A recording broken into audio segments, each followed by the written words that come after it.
Bonsoir à vous, chers frères et sœurs en Christ et chers auditeurs.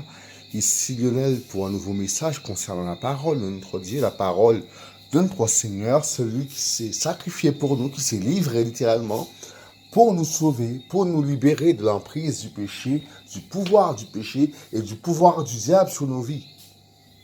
Le Seigneur s'est sacrifié, il a donné sa vie pour qu'on soit appelé ses enfants, pour qu'on soit ses enfants, pour qu'on soit ses frères, ses amis, ses serviteurs. Il nous aime. Donc voilà. Donc mes frères, le Seigneur est puissant. Paul disait, je n'ai point honte de l'évangile, car c'est une puissance pour le salut de quiconque croit. Est-ce que nous réalisons, je commence ce message bien sûr, est-ce que nous réalisons que Jésus est une puissance? Une puissance extraordinaire, une puissance sans limite. Est-ce que nous réalisons que notre Seigneur est puissant? Que notre Seigneur est grand? Que notre Seigneur est tout puissant et qu'il est merveilleux? Est-ce que nous le réalisons? Le Seigneur est une puissance. Beaucoup minimisent le Seigneur. Beaucoup pensent que le Seigneur n'est pas capable de les libérer, n'est pas capable d'agir en leur faveur. Beaucoup préfèrent agir de leur propre chef. Pourquoi?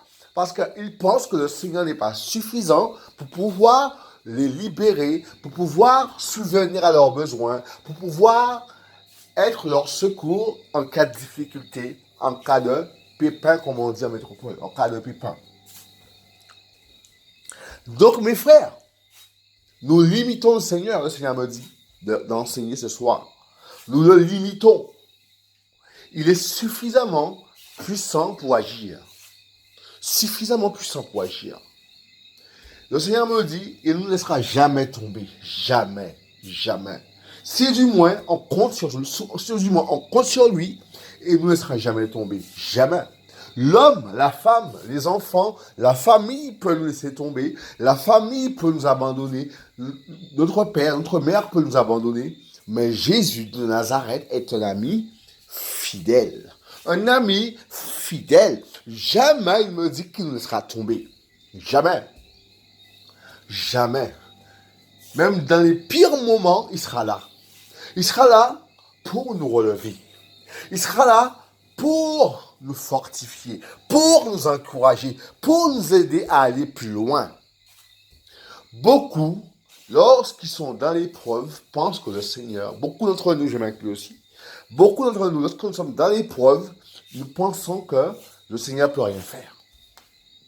Nous pensons qu'il est sans force. Nous pensons pour beaucoup d'entre nous qu'il est une religion qui n'agit pas. Et mes frères, le Seigneur me permet de réaliser que lorsqu'il fait des miracles, il montre sa force. Par exemple, lorsqu'il guérit le cancer ou le coronavirus, il montre sa force. Justement, les médecins de ce monde sont dépassés par le coronavirus, dépassés par le cancer foudroyant. Le coronavirus a fait plusieurs morts. Pas seulement en métropole, pas seulement en France, dans toute la France, mais en Amérique, au Japon, ça a fait beaucoup de morts. Et le Seigneur, justement, nous montre sa puissance en guérissant les malades par le don de guérison dont il met en nous. Pour ceux qui ont le don spirituel, bien sûr. Pour ma part, sans vouloir me glorifier, le Seigneur a mis son don en moi. Non seulement le don des guérisons, mais aussi les dons des miracles. J'ai déjà vu sous mes yeux des repas se multiplier. Je ne vous mentirai pas. J'ai vu ça sous mes yeux. Des repas se multiplier. Par exemple, le cassoulet, le Seigneur me dit, j'avais fait du cassoulet une fois, il a multiplié. Il m'a donné beaucoup. J'ai mis très peu dans l'assiette et j'en ai eu beaucoup. C'est pas pour me glorifier que je dis ça. Au contraire, je dis gloire à Dieu parce que Dieu est merveilleux. Parce que Dieu est tout puissant. Il me montre par là qu'il est capable de souvenir à mes besoins et que je ne dois pas m'inquiéter. Jésus a dit, qui par ses inquiétudes peut ajouter une coudée à la durée de sa vie. Qui de nous, mes frères, est-ce que par nos inquiétudes, on ne mourra pas? Est-ce que par nos inquiétudes, on ne mangera pas? Est-ce que par nos inquiétudes, on mangera ou on ne mangera pas? Ou avoir peur, est-ce que s'inquiéter changera quelque chose à, à, à la situation dans laquelle nous nous trouvons? Loin de là. L'inquiétude est un sentiment trompeur. Je m'explique. Tu t'inquiètes tu penses qu'en t'inquiétant, tu as un cancer, tu penses qu'en t'inquiétant, ça va changer quelque chose. Ça va changer quelque chose. Non, ça ne changera rien. L'inquiétude ne change rien. C'est pour ça que Jésus, dans la Bible nous enseigne, ne vous inquiétez de rien, mais en toute chose, faites connaître vos besoins à Dieu par des prières et des supplications. Faites connaître vos besoins. Pour ma part aussi, quelqu'un dira, mais comment ne pas s'inquiéter? Justement, le secret, c'est Jésus. Le secret, c'est d'avoir confiance en Jésus par la force du Saint-Esprit, tout simplement. Avoir confiance en Jésus. Nous pensons que si en s'inquiétant, ça ira. Ça ira, les choses pourront aller à notre faveur. Pas forcément. Non, pas du tout. L'inquiétude ne change rien. L'inquiétude ne changera rien du tout. Donc, mes frères, le Seigneur veut nous inviter à ne pas nous inquiéter. Parce que l'inquiétude nous empêche d'avoir une vie normale. L'inquiétude nous empêche d'avoir une vie normale, d'avoir une vie stable avec le Seigneur. Parce que si on vit dans la peur, on ne pourra pas avancer. Parce que qui dit inquiétude, dit aussi peur. Mes frères, mes soeurs, chers auditeurs. Qui dit inquiétude, dit aussi qu'on a peur. Qu'on a peur de ce qui peut nous arriver. Qu'on a peur de ce qui peut arriver à nos enfants. On a peur de ce qui peut arriver à notre famille. On s'inquiète. On s'inquiète parce qu'il n'y a rien au frigo.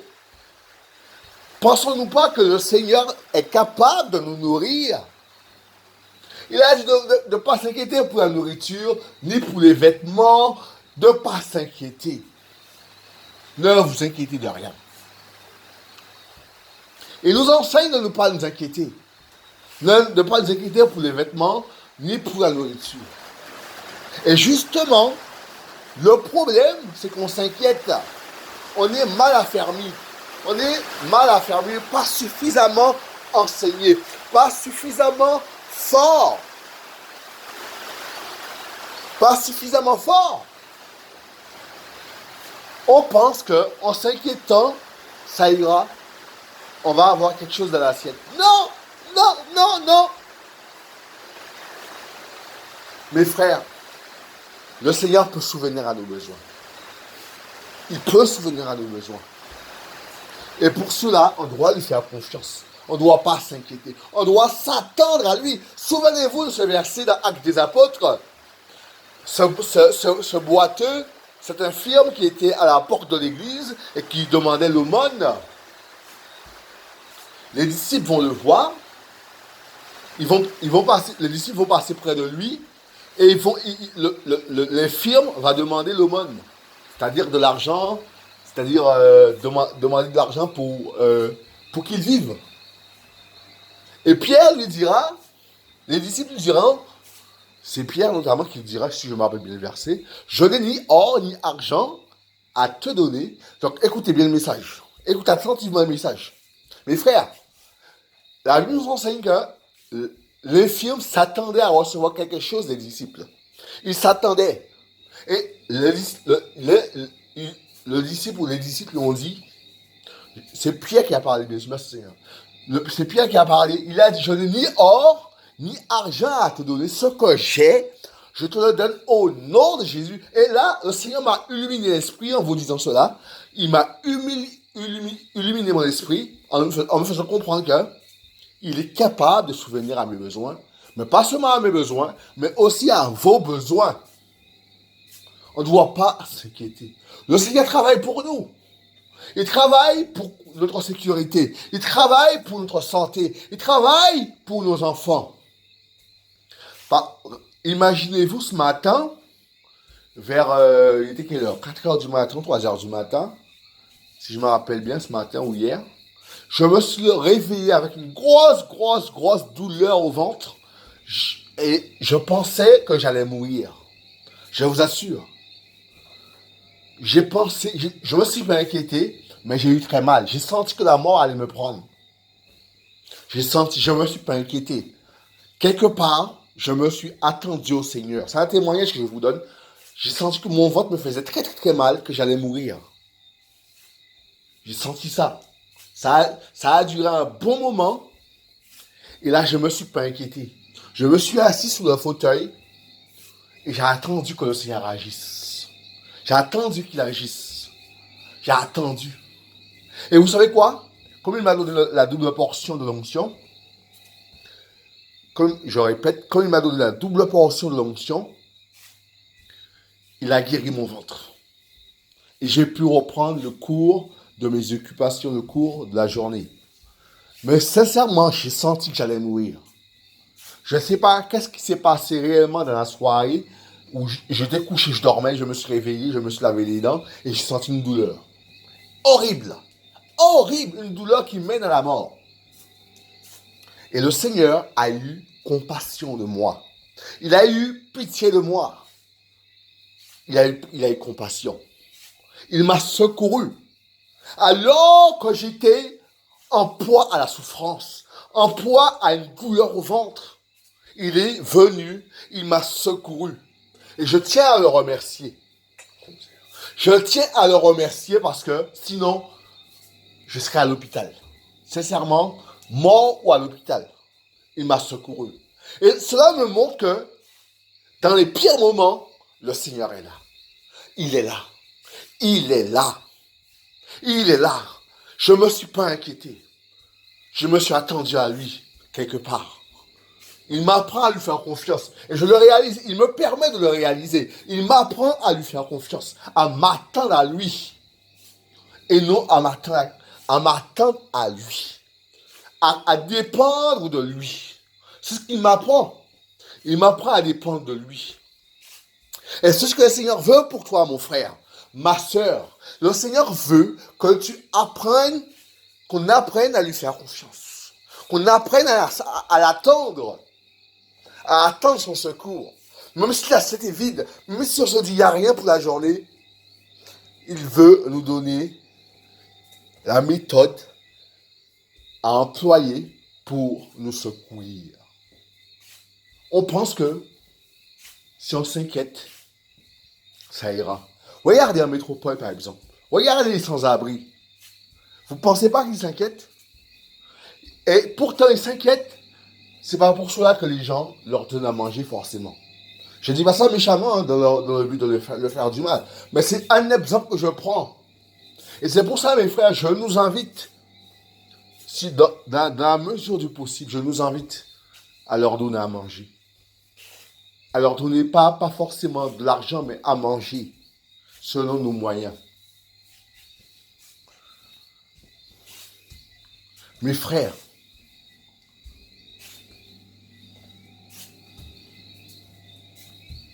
le Seigneur est grand.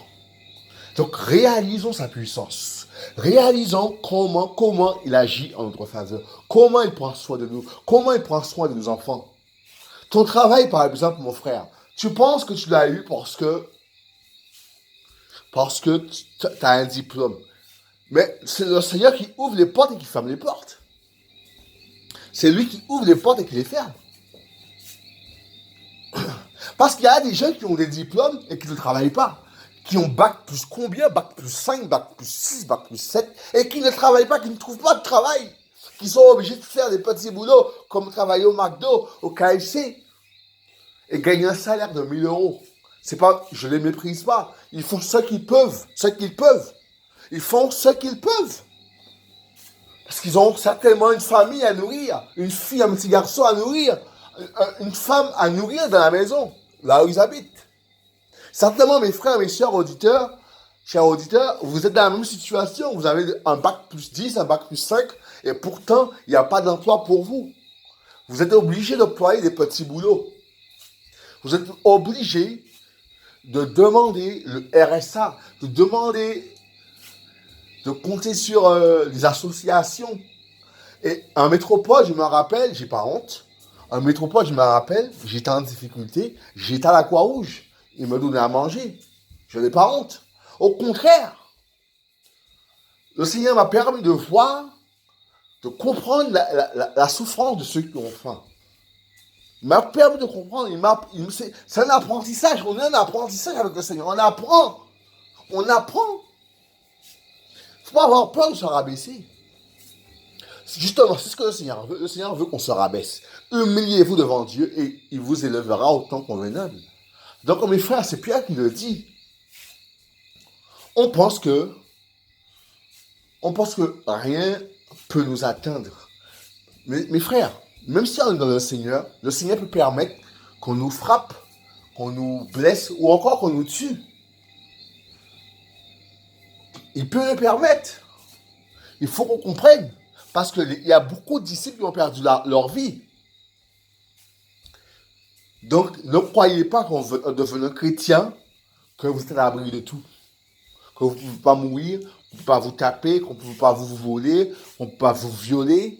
Non, ne croyez pas ça. Parce que pour ma part, je vis des situations terribles. Et pourtant, je suis croyant. Et pourtant, le Seigneur est là. Et pourtant, je me suis fait agresser dans la rue à Capesterre, là où j'habite, dans le bourg. Je me suis fait agresser par un jeune à scooter. Et j'ai pas résisté. Il m'a frappé. J'ai pas résisté. J'ai remarqué que je suffoquais lorsqu'il m'a frappé. Je ne sais pas s'il m'a blessé avec son arme. Le Seigneur ne me le dit pas.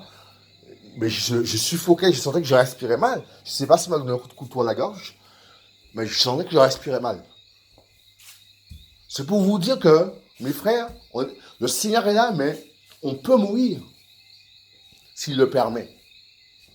C'est pas pour vous faire peur, mais sachez que, en tant que chrétien, en tant que chrétien, on peut souffrir. Parce que Jésus a souffert. Jésus, notre Seigneur, notre Maître, a laissé l'exemple. Il était fils de Dieu, certes. Mais il a connu l'obéissance par des choses qu'il a souffert. Jésus a souffert. On voulait le lapider.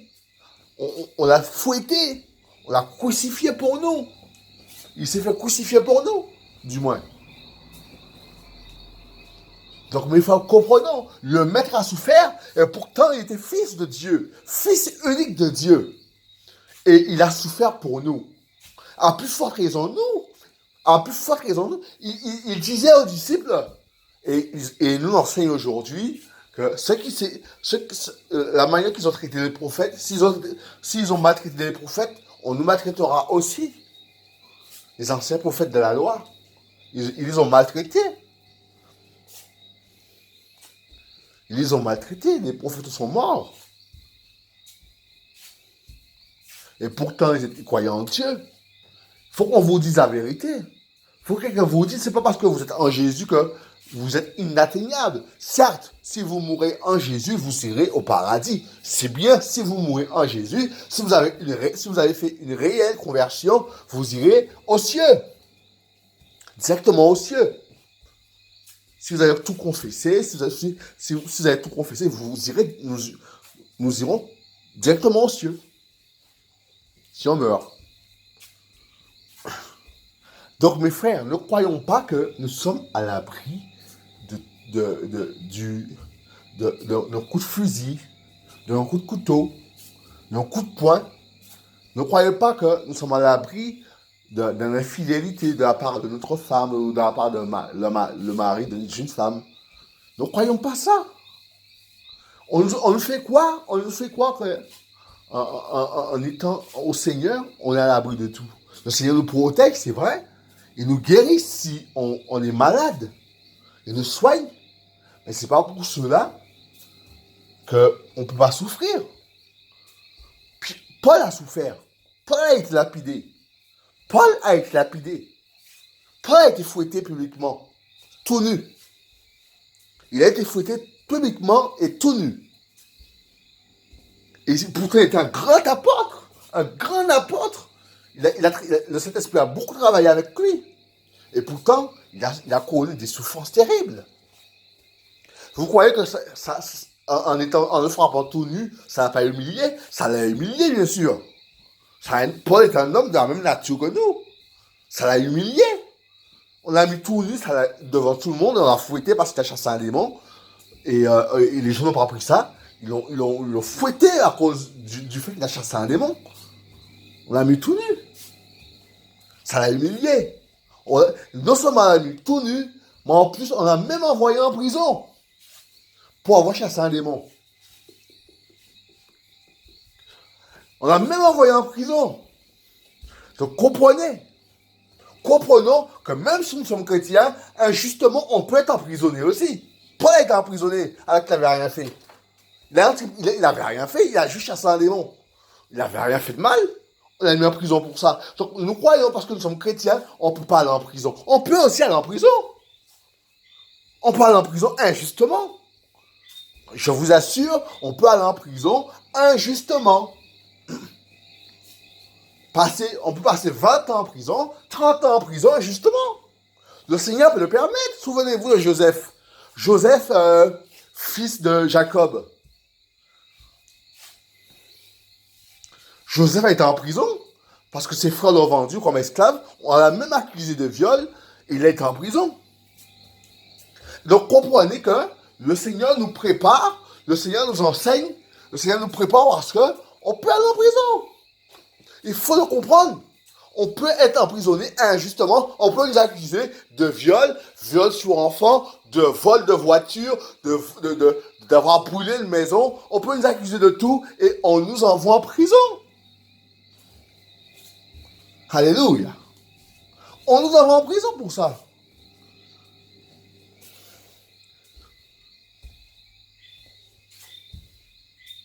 Donc, mes frères, comprenons que la vie dans le Seigneur est une vie de souffrance. Une vie de souffrance. Une vie d'humiliation. Et que le Seigneur nous élève à travers l'humiliation qu'on subit. Il nous élève. Donc ne croyez pas que parce que vous êtes chrétien, vous pouvez pas aller en prison injustement. Donc si le Seigneur me permet d'enseigner ça ce soir, c'est parce qu'il nous avertit. Il nous avertit. Il nous avertit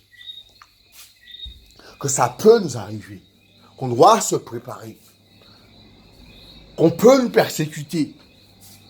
Il nous enseigne qu'on peut nous persécuter. L'Église primitive, je dirais, l'Église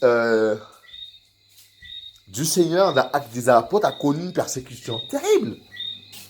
Étienne a été lapidé. Il y a un disciple qui a été transpercé par l'épée, qui est mort. Étienne a été lapidé, il est mort. Les disciples, franchement, il y avait une persécution terrible à cause du nom de Jésus. Le nom de Jésus, franchement, ça irrite plus d'un. Ça irrite les démons. Donc sachez-le, nous sommes Dieu n'a pas changé, et les disciples qui ont connu la persécution nous a laissé l'exemple pour qu'on comprenne que nous aussi on peut être persécutés à cause du nom de Jésus.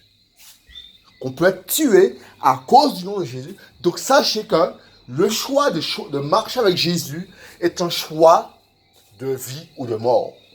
Un choix où ta tête peut être mise à prix. Pourquoi? Parce que Jésus se révèle. Jésus dénonce l'injustice.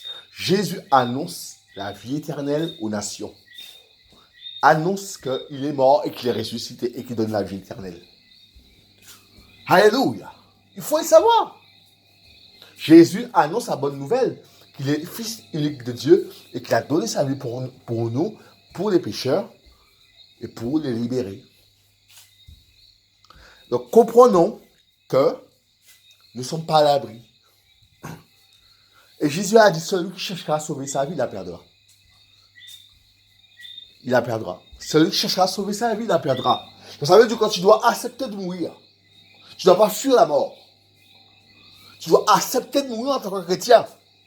Tu es chrétien, tu dois accepter la mort. Tu ne dois pas courir devant un fusil. Tu ne dois pas courir devant un couteau. Tu dois rester là, prendre ta mort.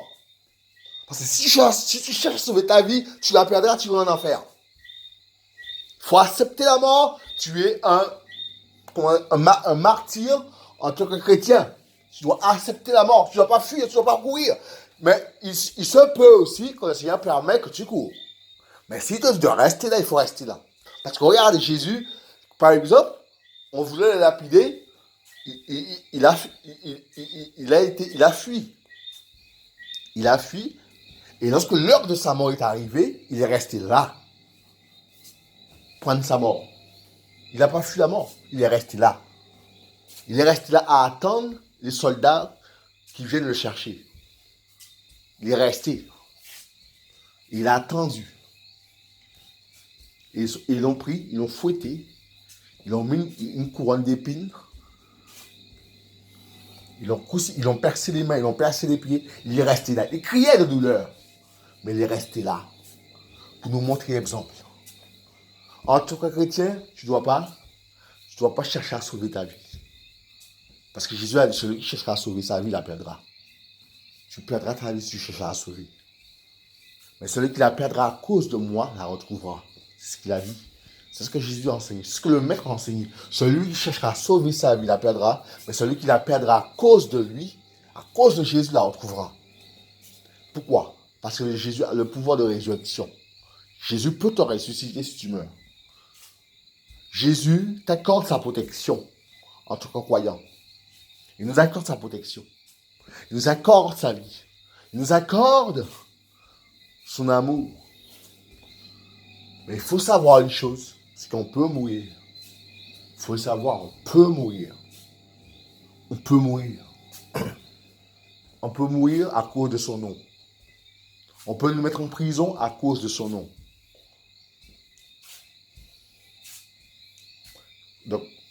Donc voilà.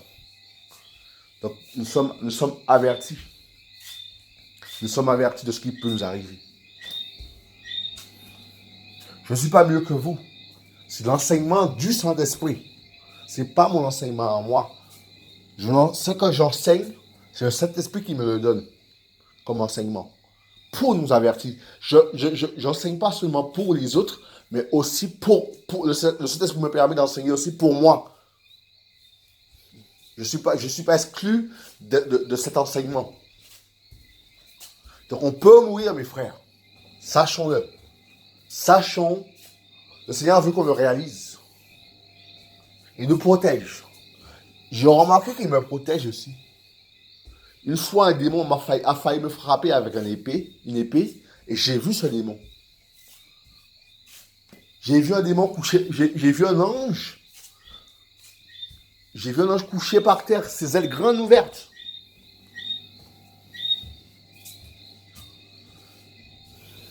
J'ai vu un ange encore rentrer chez moi, je l'ai vu en couleur. Donc mes frères, comprenez.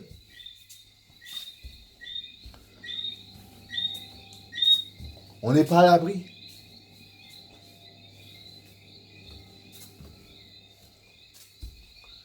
Donc mes frères, sachez-le.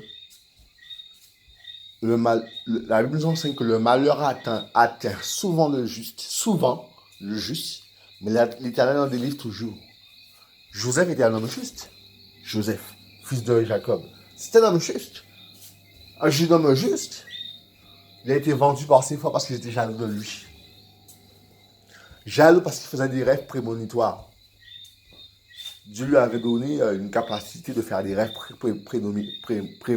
prémonitoires. Ils étaient jaloux de lui. Jaloux parce qu'il faisait des rêves prémonitoires. Ils l'ont vendu.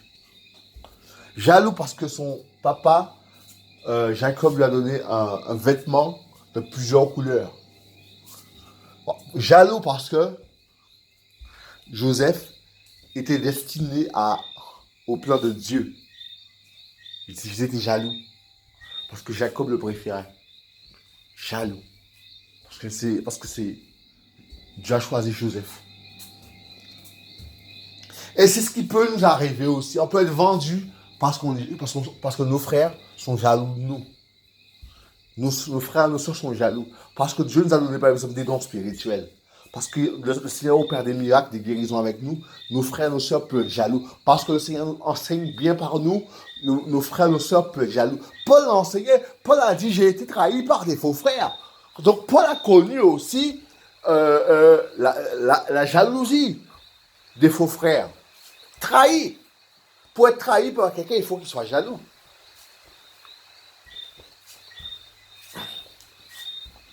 Donc voilà, Joseph a été vendu, trahi par ses frères, par jalousie, trahi. Cet homme va connaître la prison, va connaître l'humiliation.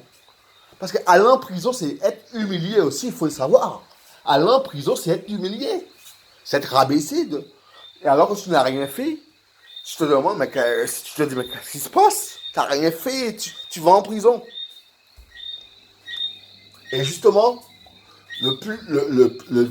ce qui est dur dans tout ça, c'est que tu peux penser que tu peux penser que tu peux voir que les gens qui t'accusent sont convaincus que tu es vraiment coupable et s'acharnent. Parce que franchement, Joseph, il n'a rien fait, il n'a pas violé, il n'a pas touché à la femme de Potiphar, et pourtant Potiphar va le faire enfermer en prison. Il voulait pas coucher avec la femme de Potiphar, et cette femme va l'accuser de viol parce qu'il voulait pas coucher avec elle. Juste parce qu'il voulait pas coucher avec elle, elle va l'accuser de viol. Parce qu'il a refusé de coucher avec elle par rapport à Dieu. Il a refusé. Par rapport à notre Dieu, à Dieu, au Seigneur. Il va refuser. Il va choisir de rester intègre, de ne pas se souiller, de ne pas se salir. Il va décider d'obéir à la parole de Dieu. Et pour cela, il va connaître l'humiliation, l'accusation de viol. Et il va passer plusieurs années en prison. Plusieurs années en prison. Pourquoi? Pour avoir refusé de coucher avec la femme de Potiphar. Il va connaître l'humiliation. Mais gloire soit rendue à Dieu. Dieu va l'élever quelques années plus tard. Il va l'élever. Alléluia. Il va le nommer intendant d'Égypte. Il va même se marier et avoir 2 beaux enfants. Il a connu la souffrance, l'humiliation. Et Dieu va l'élever en lui donnant un poste élevé en Égypte. Un poste élevé. Pharaon va lui dire qu'il pourra commander ses soldats et qu'il ne sera pas plus grand que Pharaon. Joseph pouvait commander les soldats de Pharaon. Par exemple, il disait aux soldats, va faire telle chose, le soldat allait le faire. Le soldat allait le faire. On lui a donné une femme. Il s'est marié en Égypte. Alors qu'il a connu l'humiliation. Donc c'est pour ça que Pierre nous enseigne humiliez-vous devant Dieu et il vous élèvera au temps convenable. Au temps convenable. Donc ça veut dire quoi? Ça veut dire que tu dois connaître un temps d'humiliation avant de connaître l'élévation. Tu dois connaître un temps d'humiliation, un temps de rabaissement pour connaître l'élévation.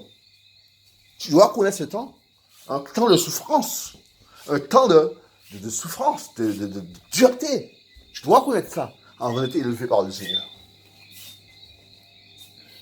Et beaucoup d'entre nous ne comprenons pas qu'on doit souffrir. Donc beaucoup d'entre nous, au lieu d'accepter de souffrir, on désiste, on dit donc, j'abandonne, je ne pourrai pas supporter ça. C'est trop dur.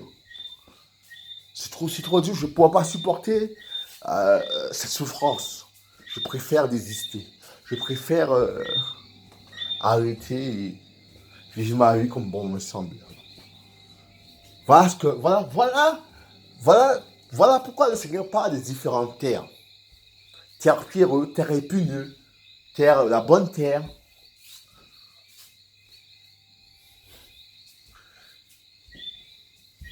Donc comprenons. Comprenons mes frères. Nous ne sommes pas à l'abri. Joseph a connu ça. Regardez la conversion de Paul, par exemple. Paul, le Seigneur va l'humilier. Il va le blesser. À sa conversion, Dieu va le rendre aveugle. Dieu va l'humilier. Dieu va le rabaisser. Parce que certainement, ceci l'a rabaissé, c'est parce que c'était un homme orgueilleux et fier. Orgueilleux et fier. Pourquoi? Parce que il mettait les chrétiens en prison. Il était fier. Donc le Seigneur va le rendre aveugle. Pour un temps. Et c'est un autre disciple qui va prier pour lui, Ananias, qui va prier pour lui, et que le Seigneur va lui redonner sa vue. Paul a connu l'humiliation. Non seulement le Seigneur a rendu aveugle, parce que la Bible nous enseigne que le Seigneur est celui qui blesse et qui guérit. Ne croyez pas que le Seigneur ne peut pas vous frapper, pour vous blesser. Il peut permettre que votre jambe vous fasse mal, pour vous humilier.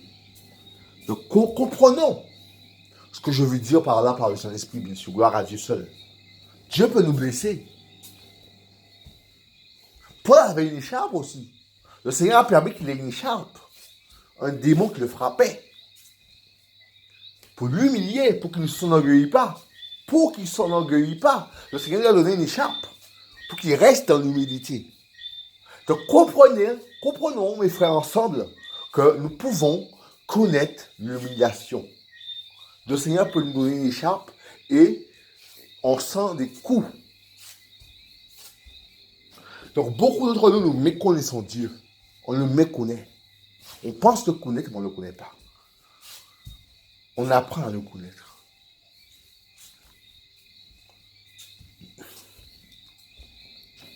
Mes frères, mes sœurs, chers auditeurs, comme je disais, l'évangile est une puissance. Une puissance.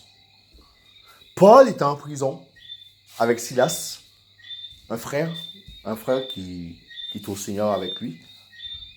Il est en prison. Ils vont chanter des louanges. Ils vont chanter des louanges au Seigneur. Et la Bible nous enseigne que la terre va trembler et que les barreaux de leur prison va céder. Le Seigneur va les libérer de la prison. Waouh, quelle puissance! Quelle puissance! Le Seigneur va les libérer de cette prison. La terre a tremblé, les barreaux ont cédé. Et lorsque le geôlier a vu ça, il a voulu mettre fin à sa vie. Paul va crier, ne fais pas ça! Il avait peur parce que les prisonniers sortaient de la prison et Paul est sorti et Silas aussi est sorti parce qu'ils chantaient les louanges. Ils vont sortir de la prison et les prisonniers qui étaient avec eux vont sortir aussi. Et le geôlier voulait mettre fin à sa vie. Paul a dit de ne pas faire ça. Il lui a dit de croire au Seigneur Jésus et tu seras sauvé, toi et toute ta famille. Le Seigneur les a libérés puissamment. Puissamment. Puissamment. Il les a libérés puissamment. Donc Paul comprenait par rapport à ce qu'il a vécu comme expérience avec le Seigneur, que le Seigneur était puissant. Parce que franchement, pour que la terre tremble et que les barreaux cèdent, c'est une puissance qui doit vraiment agir pour ça. Dieu va les libérer puissamment. Paul a connu la puissance de Dieu. Paul a connu la puissance de Dieu. Il a connu la puissance de Dieu. C'est pour ça qu'il s'écria, je n'ai point honte de l'évangile, car c'est une puissance pour le salut de quiconque. Quoi? Une puissance. Une puissance. Paul, mes frères, le Seigneur agissait tellement puissamment avec lui qu'on pouvait toucher son vêtement, les gens étaient guéris. Les gens prenaient seulement des mouchoirs et l'appliquaient sous sa peau et allaient l'apporter à d'autres malades et les malades étaient guéris. La puissance était sous son corps. La puissance de l'esprit était sous son corps. Au point que les malades étaient guéris. Les malades étaient guéris. Alléluia. Les malades étaient guéris. Il prenait des mouchoirs, il l'essuyait sur lui Et ils prenaient l'onction, ils allaient la porter à d'autres malades. Et les malades étaient guéris. Jésus, notre Seigneur, a vu nous enseigner qu'il y a une puissance qui sortait de lui. Et les malades étaient guéris autour de lui. La puissance sortait des puissances qui